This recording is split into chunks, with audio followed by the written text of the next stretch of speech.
Hi friends, Assalamu alaikum and welcome back to my channel. I am Sumaya from Sumi's Home Chef. Friends, இன்றைக்கி நான் உங்களுக்கு ஒரு சூப்பரான டிப்ஸோடு வந்திருக்கேன். அது என்ன அப்படின்னு பார்த்தீங்கன்னா, நம்ம என்ன தான் மாவு அரைச்சாலும் வேக வச்சு எடுத்தாலும் இட்லி வந்து மோஸ்ட்லி நிறைய பேருக்கு கல் மாதிரி தாங்க வரும். ஸோ அந்த மாதிரி வராமல் ஒரே ஒரு பொருளை மட்டும் நம்ம எக்ஸ்ட்ராவாக சேர்த்து பஞ்சு மாதிரியான மல்லிகை பூ போல் இட்லி வந்து எப்படி பண்ணுறது அப்படிங்கிறதான் பார்க்க போகிறோம். பாருங்கள், இப்போ நான் அந்த ஒரு பொருளை சேர்த்ததுனால எனக்கு எவ்வளோ சாஃப்டான இட்லி கிடச்சிருக்குதுன்னு. ரொம்பவே புசு புசுன்னு இருக்கும். இந்த வீடியோ பார்க்கும்போதே உங்களுக்கு கண்டிப்பாக புரிஞ்சிருக்கும். இதுக்கு வந்து வீட்டில் எப்போவுமே இருக்கக்கூடிய ஒரே ஒரு பொருளை நம்ம மாவோடு சேர்த்து அரைச்சாலே போதும். ரொம்ப சாஃப்டான இட்லி இந்த மாதிரி நீங்களும் ரெடி பண்ணிடலாம். இப்போ வாங்க அது என்ன அப்படின்னு சொல்கிறேன். அது வேறு எதுவும் இல்லைங்க, நம்ம பாயாசத்துலலாம் சேர்ப்போம்ல ஜவ்வரிசி, அதுதான். பாருங்கள், நான் இப்போ வந்து 1/2 கப் அளவுக்கு ஜவ்வரிசி எடுத்து வச்சுருக்கேன்.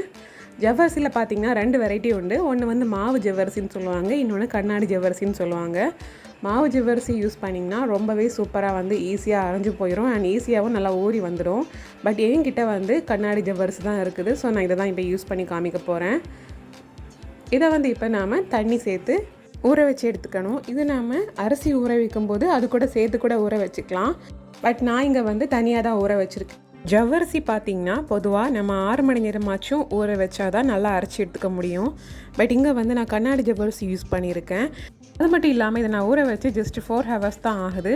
ஸோ 4 ஹவர்ஸ் ஆனதுனால நான் இப்போ வந்து இதை அரைக்கிறதுக்கு ஒரு பிளெண்டரில் போட்டு லைட்டாக தண்ணி விட்டு ஒரு அடி வந்து நம்ம மிக்சிலேயே அடிச்சுட்டு அப்புறமா நான் இதை வந்து கிரைண்டரில் அரிசியை அரைக்கும்போது சேர்க்க போகிறேன்.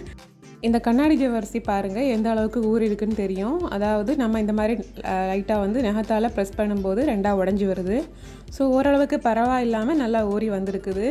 ஒரு வாட்டி அரைச்சி எடுத்துகிட்டு கிரைண்டரில் ஏற்கனவே உளுந்து அரைச்சி எடுத்தாச்சு. இப்போ வந்து அரிசி சேர்க்கணும். ஸோ அதுக்கு முன்னாடி நம்ம வந்து லைட்டாக அரைச்ச ஜவ்வரிசியை சேர்த்துருக்கோம். இது பார்க்குறதுக்கு அரைச்சதுக்கு அப்புறமா சாதம் அரைச்சது மாதிரியே இருக்கும். ஸோ ஜவ்வரிசி சேர்த்ததுக்கு அப்புறமா நம்ம வந்து ஊற வச்சுருக்க அரிசியையும் இது கூடவே சேர்த்து அரைச்சி எடுத்துக்கலாம். நான் இது கூடவே இங்கே ஒரு டிப்ஸு ஷேர் பண்ண விரும்புகிறேன். அது என்ன அப்படின்னு பார்த்தீங்கன்னா, நம்ம பொதுவாக கிரைண்டரில் அரைக்கும் போது அரிசி வந்து நல்லா சூடாயிரும். அதே மாதிரி தான் உளுந்தும் சூடாயாச்சுன்னா இட்லி வந்து நல்லா சாஃப்டாக வராது.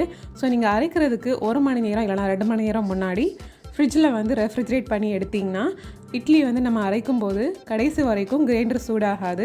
ஸோ வந்து மாவும் வந்து நல்லா பொங்கி வரும், இட்லியும் சாஃப்டாக இருக்கும். ஸோ இந்த டிப்ஸை நீங்கள் ட்ரை பண்ணி பாருங்கள்.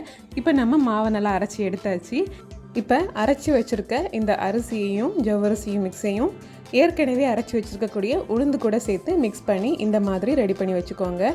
இப்போ இதுலேயே நீங்கள் தேவையான அளவுக்கு உப்பு அப்புறமா வந்து பேக்கிங் சோடா எல்லாம் சேர்க்கறதா இருந்தால் சேர்த்து வச்சுக்கலாம். இப்போ பார்த்திங்கன்னா நம்ம மாவு நல்லா பொங்கிடுச்சு அண்ட் எக்ஸ்ட்ராவாக இருக்கக்கூடிய மாவை வந்து ஃப்ரிட்ஜில் ஸ்டோர் பண்ணி வச்சாச்சு. இப்போ இட்லி அவிக்க போகிறோம். ஸோ இட்லிக்கு வந்து நம்ம தட்டில் இந்த மாதிரி விட்டு நம்ம வேக வச்சு எடுத்தாச்சு. பாருங்கள் எவ்வளோ சூப்பராக வந்திருக்குதுன்னு. ஃப்ரெண்ட்ஸ், வீட்டில் எப்போவுமே அவைலபிளாக இருக்கக்கூடிய இந்த ஜவ்வரிசியை மட்டும் இதில் சேர்த்ததுனால எவ்வளோ சாஃப்டான ஸ்பாஞ்சியான பூ மாதிரியான இட்லி நமக்கு கிடச்சிருக்குன்னு பாருங்கள். ஃப்ரெண்ட்ஸ், இது வரைக்கும் இந்த டிப்ஸை வந்து நீங்கள் ட்ரை பண்ணது இல்லைன்னா மறக்காமல் ட்ரை பண்ணி பாருங்கள்.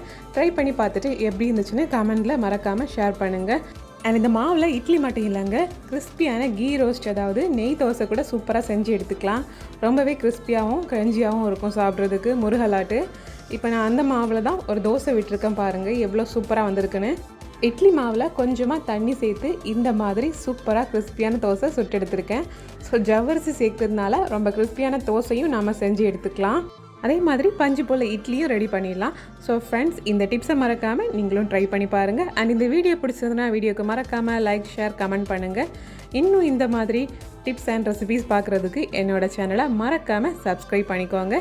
இந்த நாள் இனிய நாளாக அமையட்டும். தேங்க்யூ ஸோ மச் ஃபார் வாட்சிங்.